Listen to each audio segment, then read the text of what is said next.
Assalamualaikum warahmatullahi wabarakatuh. Perkenalkan, kami dari kelompok 10 yang beranggotakan dengan saya sendiri, Joni Prasetyo, NIM 1721899, dan rekan saya Wahyu Kurniawan, NIM 172180073. Di sini kami akan mempresentasikan tentang materi pemanasan global. Kalian memperhatikan ilustrasi tersebut.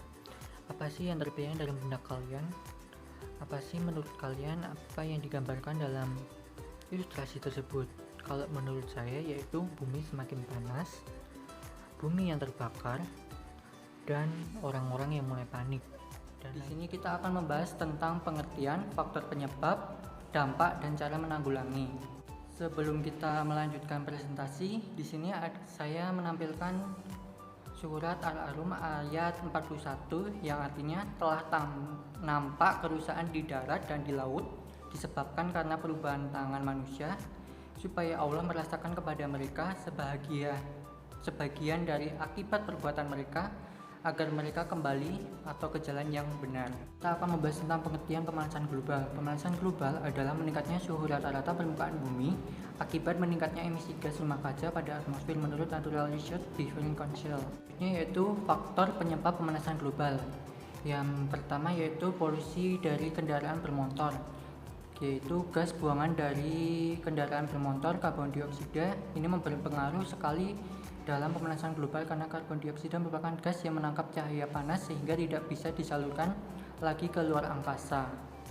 Yang selanjutnya, yang kedua yaitu efek rumah kaca. Penyebab efek rumah kaca adalah akibat efek panas yang dipantulkan ke permukaan bumi yang terperangkap oleh gas-gas yang ada di lapisan atmosfer, sehingga mengalami pemberhentian dan tidak dapat diteruskan kembali ke luar angkasa, dan akibatnya akan panas cahaya matahari tersebut akan dipantulkan kembali ke permukaan bumi. Untuk yang ketiga yaitu gas buangan industri. Gas buangan industri adalah penyebab efek rumah kaca yang berpengaruh juga dengan kehidupan makhluk hidup karena dapat menyebabkan pencemaran udara yang disebabkan oleh asap pabrik yang berlebihan. Karena asap pabrik mengeluarkan gas berupa karbon dioksida, karbon monoksida, gas metana, dan yang lainnya. Penggunaan CFC yang tidak terkontrol. CFC atau colorful carbon merupakan bahan kimia yang digabungkan menjadi sebuah bahan lalu digunakan sebagai memproduksi peralatan rumah tangga. CFC biasanya terdapat pada kulkas dan AC yang menimbulkan pemanasan global. Yang kelima yaitu pengerusakan hutan. Hutan memiliki fungsi yang menyerap gas karbon dioksida dan akan menghasilkan oksigen. Adanya penebangan atau penggundulan hutan dan pembakaran hutan secara liar menyebabkan jumlah karbon dioksida akan semakin banyak. Karbon yang berkumpul di atmosfer yang akan menyebabkan pemanasan global. Ya, di sini saya akan melanjutkan apa yang telah disampaikan oleh Mas Joni tentang faktor-faktor penyebab terjadinya pemanasan global. Yang nomor 6 adalah ada borosnya pemakaian listrik.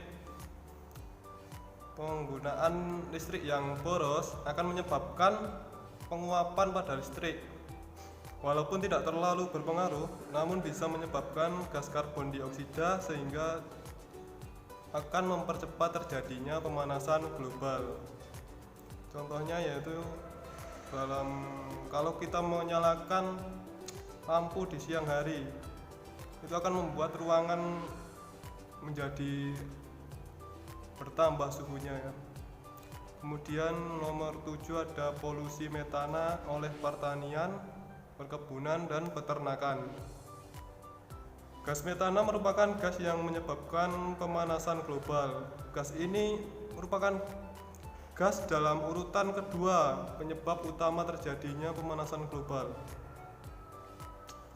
Gas metana ini berasal dari bahan-bahan organik yang kekurangan dari hasil pemecahan bakteri pada pertanian, perkebunan, dan peternakan. Kemudian nomor 8 ada konsep rumah modern. Era modern ini manusia lebih memilih untuk mendesain rumahnya yang banyak terdiri dari kaca. Hal ini menyebabkan cahaya matahari yang mengenai rumah akan memantul ke udara lagi sehingga dapat menimbulkan efek rumah kaca dan mempercepat terjadinya pemanasan global. Jadi cahaya matahari apabila mengenai benda-benda di bumi itu akan ada yang dipantulkan, ada yang pantulan cahaya itu kan ada bermacam-macam, ada yang dibaurkan, ada yang dipantulkan secara langsung. Jadi apabila mengenai kaca akan dipantulkan secara langsung ya, jadi tidak diserap oleh bumi atau oleh rumah kita. Faktor pemanasan global yang nomor 9 ada pembakaran sampah secara berlebihan. Pembakaran sampah yang dilakukan oleh orang tidak bertanggung jawab dengan membakar kemudian meninggalkannya begitu saja dapat menimbulkan gas karbon dioksida yang akan berkumpul di atmosfer dan menghambat atau menghalangi pantulan cahaya matahari atau panas matahari yang berasal dari bumi. Jadi akan sudah dipantulkan di bumi kemudian dipantulkan lagi di atmosfer, akan membuat suhu permukaan bumi menjadi panas. Yang nomor 3 kemudian ada dampak pemanasan global.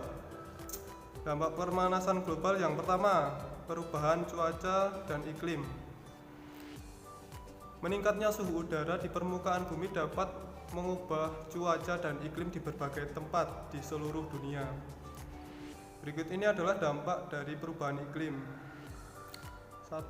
Air tanah akan lebih cepat menguap karena dikarenakan suhu di permukaan bumi itu meningkat, jadi air akan mudah menguap. Yang nomor 2, angin yang ada di udara akan bertiup lebih kencang.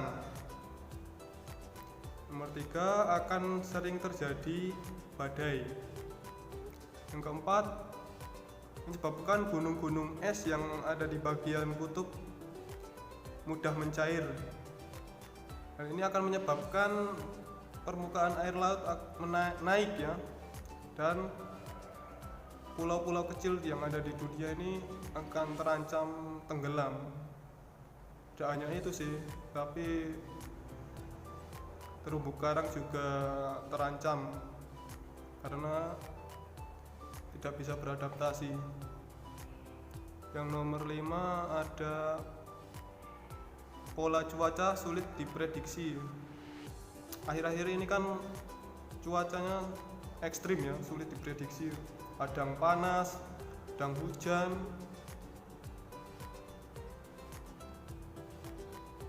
Dampak pemanasan global yang nomor 2 itu ada hasil pertanian. Pada hasil pertanian, perubahan cuaca dan iklim yang tidak menentu berpengaruh terhadap hasil pertanian ya. Berikut ini adalah dampak perubahan musim dan iklim di bidang pertanian. Yang pertama ada kekeringan di daerah pertanian yang akan menyebabkan pada hasil pertanian akan terancam gagal pertaniannya. Nomor 2 akan menyebabkan banjir di daerah pertanian yang mengakibatkan gagal panen. Kekeringan dan banjir ini ya faktor ya penyebab gagalnya panen. Tanaman akan terkena serangan hama dan penyakit tanaman. Yang keempat, pangan akan semakin berkurang di bagian daerah yang rawan bencana kekeringan atau banjir. Dampak pemanasan global nomor 3 akan berpengaruh pada tumbuhan. Tumbuhan akan mudah layu, kemudian kesuburan tumbuhan berkurang, akan berkurang luasnya. Hutan mangrove akan berkurang jumlahnya. Kemudian dampaknya yang nomor 4 ada pengaruh terhadap pernapasan pada manusia, menimbulkan alergi dan penyakit. Penyebaran penyakit semakin meluas, menimbulkan penyakit infeksi. Kemudian ada populasi orang meninggal akan semakin meningkat. Dan terakhir ini ada cara mengatasi pemanasan global. Yang pertama, mengurangi kendaraan bermotor, menggunakan alat transportasi yang lebih sehat lagi seperti menggunakan sepeda, atau berjalan kaki agar mengurangi polusi yang dapat mengeluarkan gas karbon dioksida dan membuat suhu permukaan bumi menjadi panas. Cara mengatasi pemanasan global yang nomor 2 itu ada dengan cara mengurangi penggunaan lampu di siang hari, menggunakan listrik yang terlalu lama juga, apalagi menggunakan listrik di siang hari karena dapat menyebabkan panas bumi meningkat. Dan nomor 3, dengan melestarikan hutan. Pemerintah dan masyarakat harus berupaya untuk menjaga hutan dan melestarikan hutan dengan cara sebagai berikut. Penanaman tumbuhan dalam jumlah yang banyak sehingga tumbuhan akan menyerap gas karbon dioksida melalui daun-daunnya itu ya, melalui proses fotosintesis dan akan menghasilkan oksigen ke udara. Kemudian melakukan reboisasi, melakukan tebang pilih dan tidak menggunduli hutan atau membakar hutan. Cara mengatasi pemanasan global yang nomor 4, membuat saluran ventilasi rumah yang cukup. Untuk mengurangi pemanasan global dapat juga dilakukan dengan membuat ventilasi rumah ya, sebagai ganti dari penggunaan AC atau air conditioner. Dan cukup sekian presentasi dari kelompok kami. Terima kasih. Wassalamualaikum warahmatullahi wabarakatuh.